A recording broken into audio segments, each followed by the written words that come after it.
Muy buenos días, jovencitos. Hoy vamos a tratar de demostrar que el fenómeno religioso es connatural al ser humano. Y cuando hablo de fenómeno religioso, me refiero a aquella necesidad que los seres humanos a lo largo de la historia han sentido de encontrar un ser trascendente que justifique y le dé sentido a su propia existencia. En la clase de hoy estamos planteando la tesis de que la pregunta por Dios es una pregunta inevitable y que básicamente lo que quiero plantear es el hecho de que preguntarse por un ser trascendente es una necesidad en el ser humano para tratar de hallarle sentido a su existencia.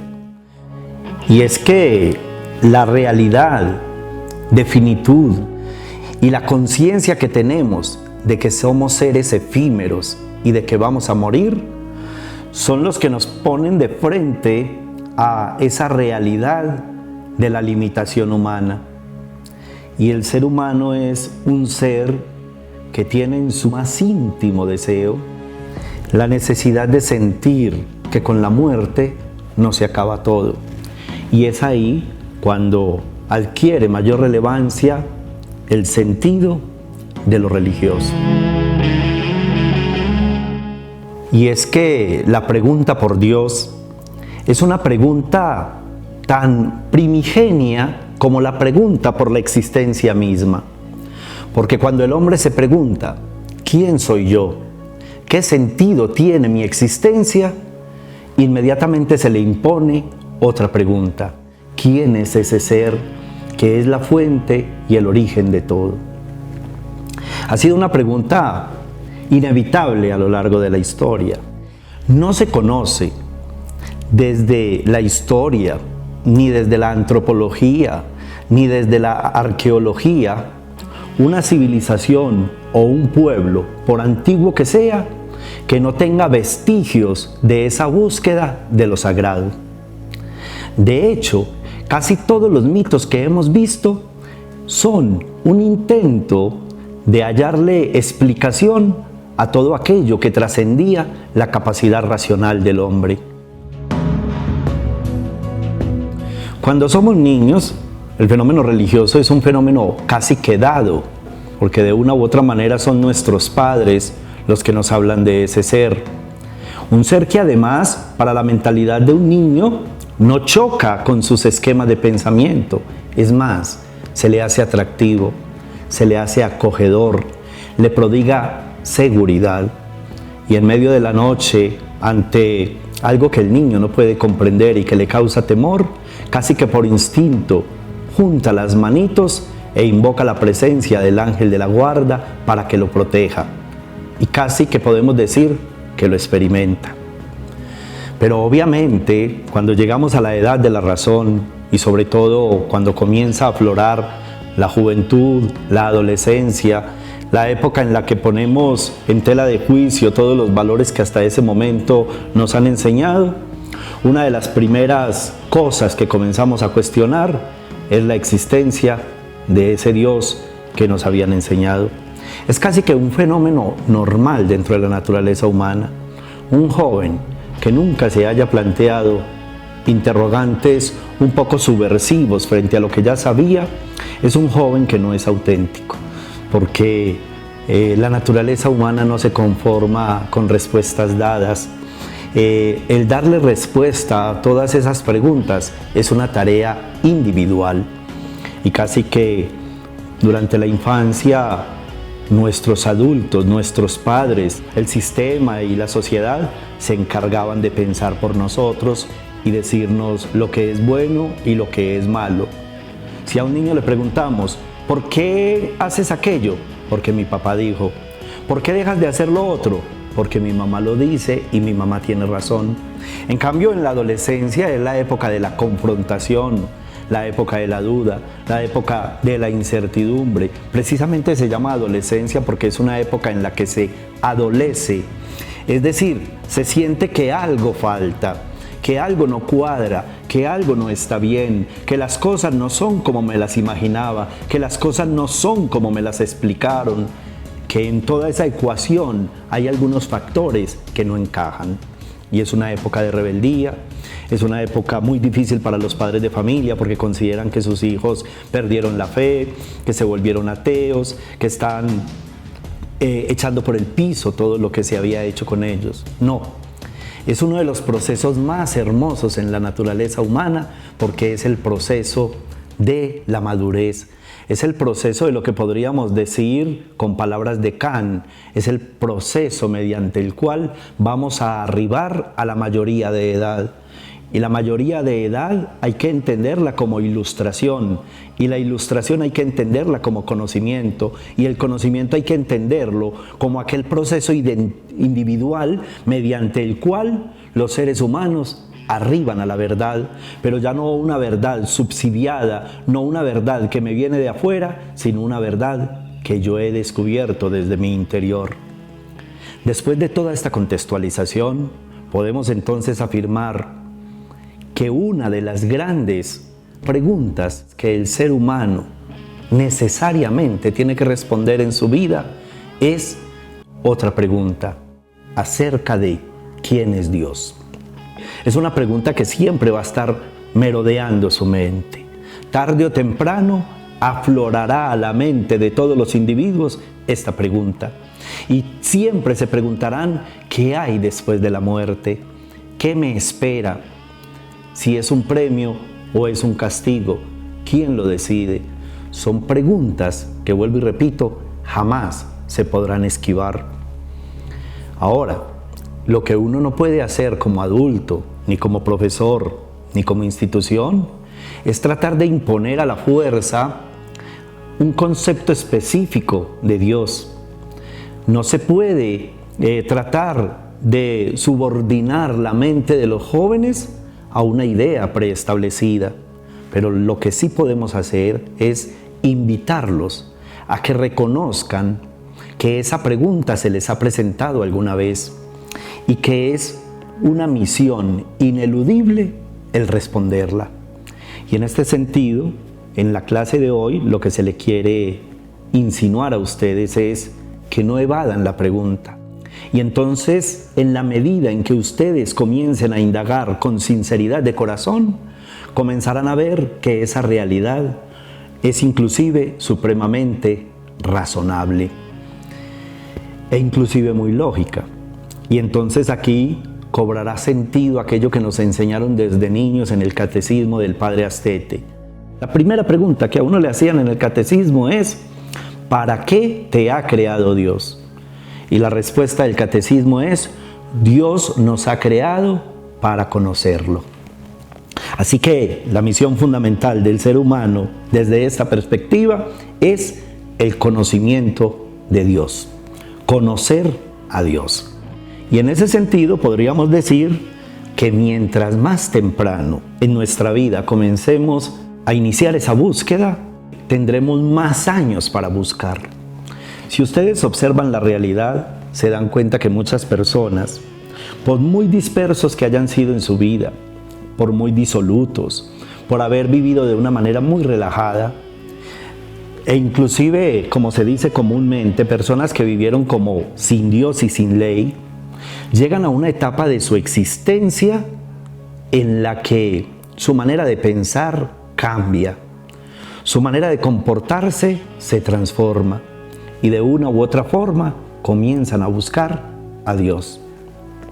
Entonces, muchos jóvenes dicen, dejemos esa pregunta para cuando seamos viejos, gocemos la vida, disfrutemos la vida y dejemos a Dios para después. Vuelvo y reitero, entre más rápido se inicie esa búsqueda, más posibilidades tendremos en el tiempo de llegar a una idea más precisa de lo que es Dios. Porque el conocimiento de Dios es un conocimiento gradual. La historia misma lo ha demostrado. Los pueblos antiguos tenían conceptos telúricos, conceptos extraídos de la tierra y conceptos que no eran trascendentes de lo que eran Dios. Creían que el rayo era Dios, creían que la lluvia era Dios, creían que las cosechas era Dios. No había una concepción que estuviera por encima del fenómeno mismo. Dios estaba limitado y circunscrito al fenómeno mismo. El poder de Dios se manifestaba en el poder del trueno. La grandeza de Dios se manifestaba en la inmensidad del mar. Todos los conceptos que se tenían de Dios eran conceptos emanados de la naturaleza misma. Es paulatinamente donde el hombre comienza a comprender que más allá de todos estos fenómenos hay una realidad trascendente, es decir, una realidad que está por encima de esos fenómenos, pero todavía seguía creyendo que había alguien que causaba todos esos fenómenos y creían además que para cada fenómeno había alguien, lo cual hizo que los primeros pueblos de la antigüedad creyeran que habían muchos dioses, un dios para cada fenómeno. Y paulatinamente los pueblos comenzaron a cuestionar esta idea de una pluralidad de dioses, comenzaron a cuestionar la idea de un politeísmo y gradualmente fueron arribando al concepto de unidad, es decir, al concepto de que Dios es un único ser y que de Él se desprende todo. Es prácticamente entender que la multiplicidad de seres, es decir, la diversidad, procede de la unidad. Y ese fue un gran arribo y fue un gran descubrimiento del ser humano en lo que hemos llamado las religiones monoteístas, las religiones que comprendieron que ese Dios era uno.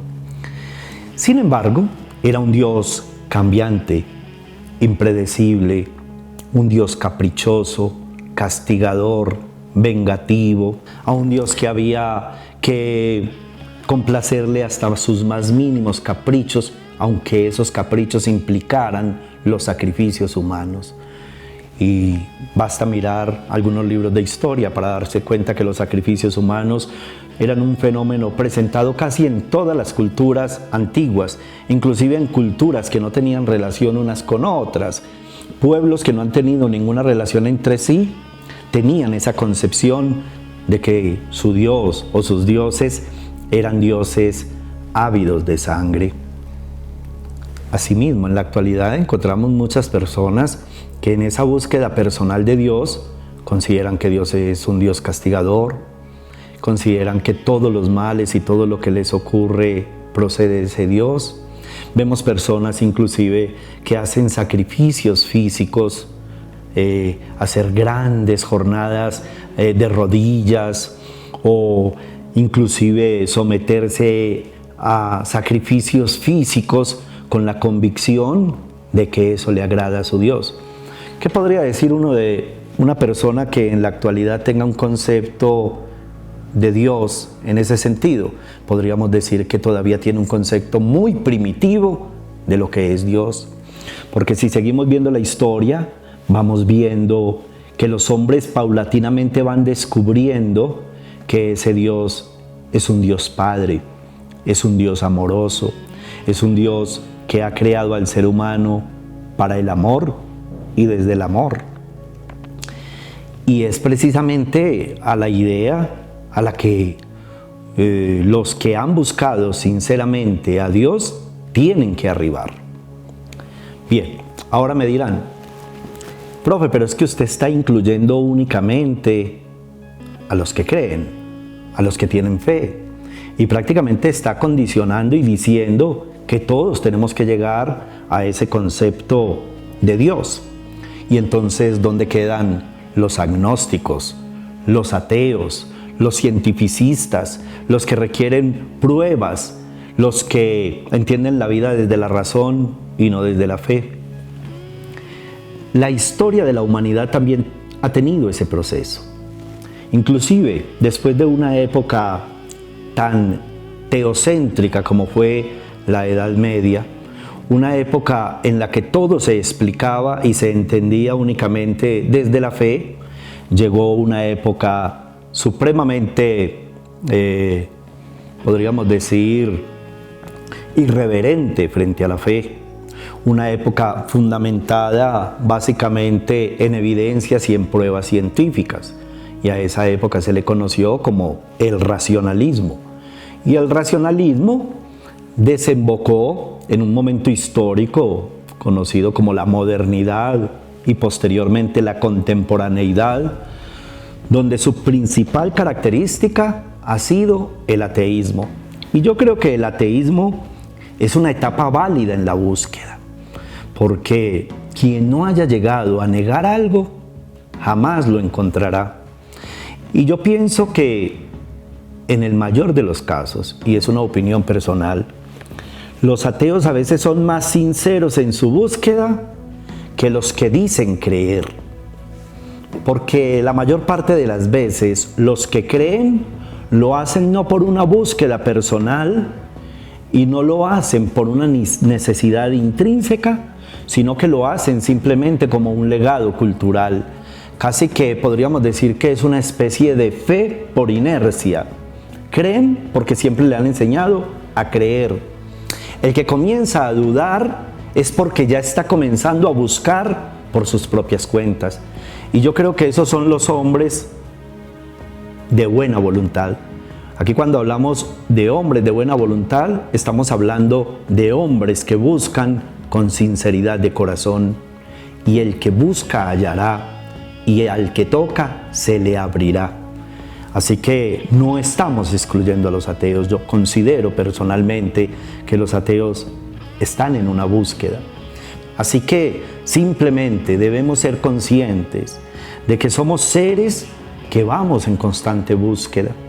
Una búsqueda en la que vamos arribando a ciertas verdades, pero que son verdades transitorias, porque lo que uno descubre cada vez que conoce es que estaba equivocado y que lo que anteriormente creía era falso.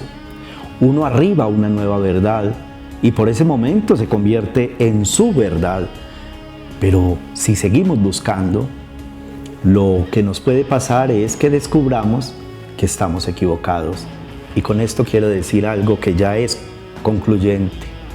Estamos llamados a buscar y a descubrir a Dios, pero estamos condenados a que mientras vivamos no podremos afirmar categóricamente quién es Dios. Esa es una respuesta que solo estará reservada para después de la muerte.